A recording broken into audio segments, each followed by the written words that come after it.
ओम नमो भगवते वासुदेवाय नमः। आइए सुनते हैं पौष माह के शुक्ल पक्ष की एकादशी अर्थात पुत्रदा एकादशी व्रत कथा। एक बार महाराज युधिष्ठिर ने भगवान श्री कृष्ण से पूछा, हे भगवन, आपने सफला एकादशी का महात्म्य बताकर बड़ी कृपा की है। अब कृपा करके यह बताइए कि पौष शुक्ल एकादशी का क्या नाम है, उसकी क्या विधि है और उसमें कौन से देवता का पूजन किया जाता है। भक्त वत्सल भगवान श्री कृष्ण बोले, हे राजन, इस एकादशी का नाम पुत्रदा एकादशी है। इसमें भी नारायण भगवान की पूजा की जाती है। इस चर और अचर संसार में पुत्रदा एकादशी के व्रत के समान दूसरा कोई व्रत नहीं है। इसके पुण्य से मनुष्य तपस्वी, विद्वान और लक्ष्मीवान होता है। इसकी मैं एक कथा कहता हूँ, सो तुम ध्यानपूर्वक सुनो। भद्रावती नामक नगरी में सुकेतु नामक एक राजा राज्य करता था। उसके कोई पुत्र नहीं था। उसकी स्त्री का नाम शैव्या था। वह पुत्र ना होने के कारण सदैव चिंतित रहा करती थी। राजा के पितर भी रो रो कर पिंड लिया करते थे और सोचा करते थे कि इसके बाद हमको कौन पिंड देगा। राजा को भाई, बांधव, धन, हाथी, घोड़े, राज्य और मंत्री, इन सब में से किसी से भी संतोष नहीं हो रहा था। वह सदैव यही विचार करता था कि मेरे मरने के बाद मुझको कौन पिंडदान करेगा। बिना पुत्र के पितरों और देवताओं का ऋण मैं कैसे चुका सकूंगा। जिस घर में पुत्र ना हो उस घर में सदैव अंधेरा ही रहता है। इसीलिए पुत्र उत्पत्ति के लिए प्रयत्न करना चाहिए। जिस मनुष्य ने पुत्र का मुख देखा है वह धन्य है। उसको इस लोक में यश और परलोक में शांति मिलती है, अर्थात उसके दोनों लोक सुधर जाते हैं। पूर्व जन्म के कर्म से ही इस जन्म में पुत्र, धन आदि प्राप्त होते हैं। राजा इसी प्रकार रात दिन चिंता में लगा रहता था। एक समय तो राजा ने अपने शरीर को त्याग देने का निश्चय किया, परंतु आत्मघात को महान पाप समझकर उसने ऐसा नहीं किया। एक दिन राजा ऐसे ही विचार करता हुआ अपने घोड़े पर चढ़कर वन को चल दिया तथा पक्षियों और वृक्षों को देखने लगा। उसने देखा कि वन में मृग, व्याघ्र, सूअर, सिंह, बंदर, सर्प आदि सभी भ्रमण कर रहे हैं। हाथी अपने बच्चों और हथनियों के बीच में घूम रहा है। इस वन में कहीं तो गीदड़ अपने कर्कश स्वर में बोल रहे हैं, कहीं उल्लू ध्वनि कर रहे हैं। वन के दृश्यों को देखकर राजा सोच विचार में लग गया। इसी प्रकार आधा दिन बीत गया। वह सोचने लगा कि मैंने कई यज्ञ किए, ब्राह्मणों को स्वादिष्ट भोजन से तृप्त किया, फिर भी मुझको दुख प्राप्त हुआ, ऐसा क्यों? राजा प्यास के मारे अत्यंत दुखी हो गया और पानी की तलाश में इधर-उधर फिरने लगा। थोड़ी दूरी पर राजा ने एक सरोवर देखा। उस सरोवर में कमल खिले थे। तथा सारस, हंस, मगरमच्छ आदि विहार कर रहे थे। उस सरोवर के चारों तरफ मुनियों के आश्रम बने हुए थे। उसी समय राजा के दाहिने अंग फड़कने लगे। राजा शुभ सगुन समझकर घोड़े से उतरकर मुनियों को दंडवत प्रणाम करके बैठ गया। राजा को देखकर मुनियों ने कहा, हे राजन, हम तुमसे अत्यंत प्रसन्न हैं। तुम्हारी क्या इच्छा है, सो कहो। राजा ने पूछा, महाराज, आप कौन हैं और किस लिए यहाँ आए हैं, कृपा करके बताइए।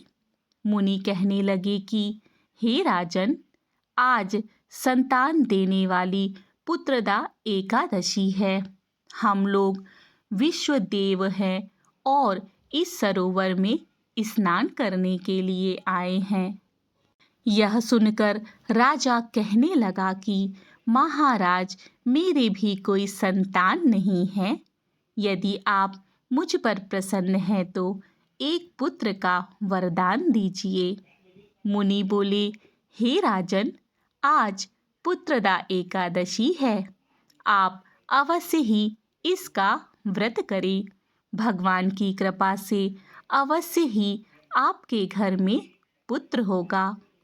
मुनि के वचनों को सुनकर राजा ने उसी दिन एकादशी का व्रत किया और द्वादशी को उसका पारण किया।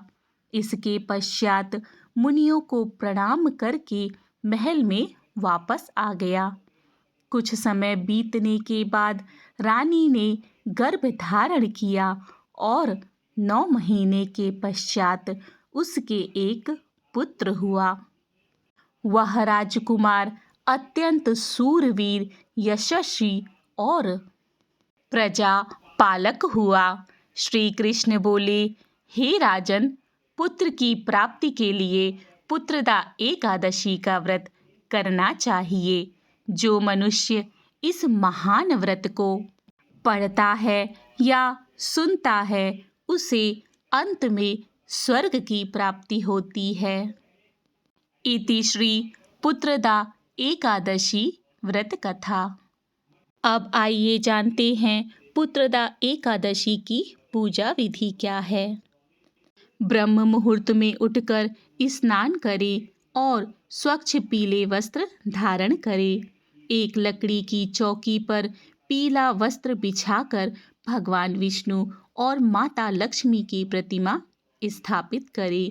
भगवान विष्णु को पंचामृत और गंगा जल से स्नान कराएं। प्रभु को पीले वस्त्र, पीले फूल, पीली मिठाई जैसे कि बेसन का लड्डू और तुलसी दल अर्पित करें। घी का दीपक जलाएं और धूप दिखाएं। हाथ में जल और अक्षत लेकर संतान प्राप्ति की कामना के साथ व्रत का संकल्प लें। ओम नमो भगवते वासुदेवाय नमः मंत्र का जाप करें और पुत्रदा एकादशी की व्रत कथा का पाठ करें या सुने। भगवान विष्णु और माँ लक्ष्मी जी की आरती करें। पूरे दिन अन्न का सेवन ना करें। केवल फलाहार, दूध, साबूदाना, शकरकंद और जल ग्रहण करें। चावल खाना वर्जित है, अर्थात एकादशी के व्रत में चावल नहीं खाना चाहिए। शाम को भी इसी विधि से पूजा और आरती करें और फलाहार का भोग लगाएं। अगले दिन द्वादशी तिथि पर शुभ मुहूर्त में अन्न खाकर व्रत खोलें। व्रत खोलने से पहले कुछ अनाज और दक्षिणा का दान करें। संभव हो सके तो ब्राह्मणों को भोजन कराएं। संतान प्राप्ति की इच्छा रखने वालों के लिए यह व्रत बहुत ही महत्वपूर्ण है। आइए अब भगवान विष्णु की आरती करें। ओम जय जगदीश हरि, स्वामी जय जगदीश हरि, भक्ति जनों के संकट, दास जनों के संकट, क्षण में दूर करे। ओम जय जगदीश हरे। जो ध्यावे फल पावे, दुख बिन से मन का स्वामी, दुख बिन से मन का। सुख संपत्ति घर आवे, कष्ट मिटे तन का। ओम जय जगदीश हरे। माते पिता तुम मेरे, शरण गहूँ मैं किसी की स्वामी, शरण गहूँ मैं किसी की। तुम बिन और न दूजा, प्रभु बिन और न दूजा। आस करूँ मैं किसी की। ओम जय जगदीश हरे। तुम पूरन परमात्मा, तुम अंतर्यामी स्वामी, तुम अंतर्यामी। पार ब्रह्म परमेश्वरी, तुम सबके स्वामी। ओम जय जगदीश हरे। तुम करुणा के सागर, तुम पालन करता स्वामी, तुम पालन करता। मैं मूर्ख तुम स्वामी, दया करो भरता। ओम जय जगदीश हरे। तुम हो एक अगोचर, सबके प्राणपति स्वामी, सबके प्राणपति। किसे विधि मिलूं दया मैं, तुमको मैं कुमति।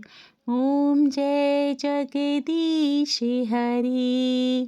दीन बंधु दुख हरता, तुम ठाकुर मेरे स्वामी, तुम ठाकुर मेरे।